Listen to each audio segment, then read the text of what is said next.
तो एक बड़ी खबर आपको बता दें, कासगंज कांड पर बरसे अखिलेश यादव। उन्होंने कहा कि देश में कहीं पुलिस हत्या कराती हो तो बताओ। तो पुलिस थाने में युवक की मौत हो गई थी और उन्होंने कहा कि यूपी में पुलिस अत्याचार की महामारी है। तो इस वक्त की बड़ी खबर आपको बता दें, उत्तर प्रदेश के कासगंज नगर कोतवाली में पुलिस हिरासत में युवक की मौत पर सियासत गर्म हो गई है। तो कासगंज कोतवाली क्षेत्र में रहने वाले 22 साल के अल्ताफ की पुलिस कस्टडी में मौत पर समाजवादी पार्टी के मुखिया अखिलेश यादव ने योगी सरकार पर जमकर हमला बोला है। उन्होंने कहा कि नाबालिग हिंदू लड़की को कथित रूप से पहला फुसलाकर साथ ले जाने के मामले में पूछताछ के लिए नगला सैयद इलाके के रहने वाले अल्ताफ को हिरासत में लिया गया था। बाद में पुलिस कस्टडी में मौत हो गई, जहां पुलिस आरोपी द्वारा फांसी लगाई जाने की कोशिश के बाद दम तोड़ने की बात कर रही है। वहीं परिजन पीटे जाने के कारण मौत की वजह बता रहे हैं। तो आपको बता दें, अखिलेश यादव ने इस मुद्दे पर पुलिस और सरकार को घेरा। उन्होंने ट्वीट में लिखा कि कासगंज में पूछताछ के लिए लाए गए युवक की थाने में मौत का मामला बेहद संदेहास्पद है। लापरवाही के नाम पर कुछ पुलिस वालों को निलंबन सिर्फ दिखावटी कार्रवाई है। इस मामले में इंसाफ व भाजपा के राज में पुलिस में विश्वास की पुनर्स्थापना के लिए न्यायिक जांच होनी चाहिए। इसके अलावा उन्होंने कहा कि भाजपा राज में हिरासत में एक और मौत।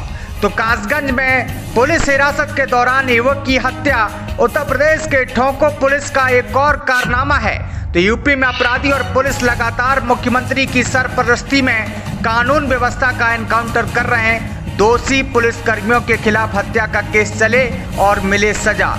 तो ये अखिलेश यादव ने बड़ा हमला बीजेपी पर बोला है। उन्होंने ट्विटर पर ट्वीट करते हुए कहा कि कासगंज में पूछताछ के लिए लाए गए युवक की थाने में मौत का मामला बेहद संदेहास्पद है। लापरवाही के नाम पर कुछ पुलिस वालों को निलंबन करना सिर्फ दिखावटी कार्रवाई है। तो आइए आपको सुनाते हैं कि अखिलेश यादव ने क्या कुछ कहा।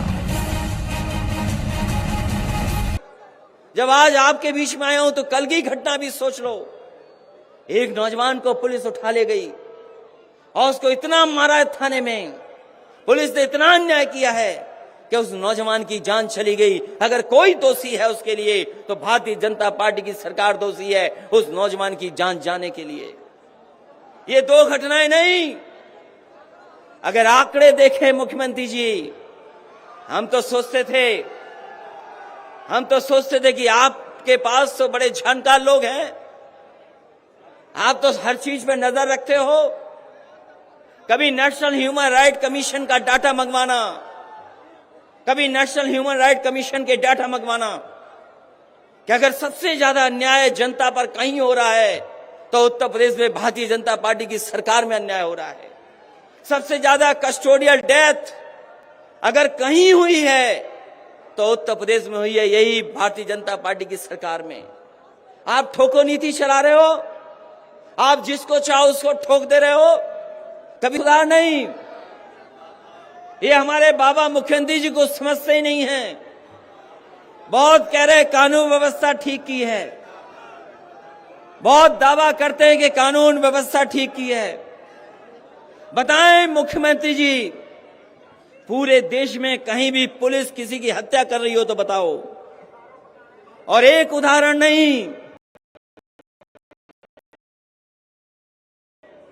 हम कई उदाहरण उत्तर प्रदेश के दे सकते हैं जहां पर बीजेपी की सरकार में निर्दोष लोगों की हत्या हो गई।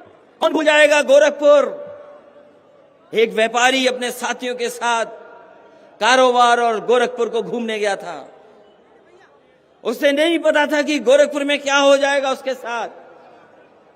एक व्यापारी कानपुर का अपने कारोबार की लेकर के और गोरखपुर को देखने गया। रात में पुलिस आई, उसके कमरे में पूछताछ के बहाने इतना मारा कि उस व्यापारी की वहीं जान चली गई। बताओ कौन दोषी है? कोई दोषी अगर है तो भारतीय जनता पार्टी की सरकार दोषी है। जो मुख्यमंत्री अपने यहां, अपने गांव में, घर में, गृह जनपद में अगर व्यापारी को सुरक्षित नहीं रख सकता है तो उससे कानून व्यवस्था की कोई उम्मीद नहीं की जा सकती है। जब आपके बीच में जब मैं आया हूं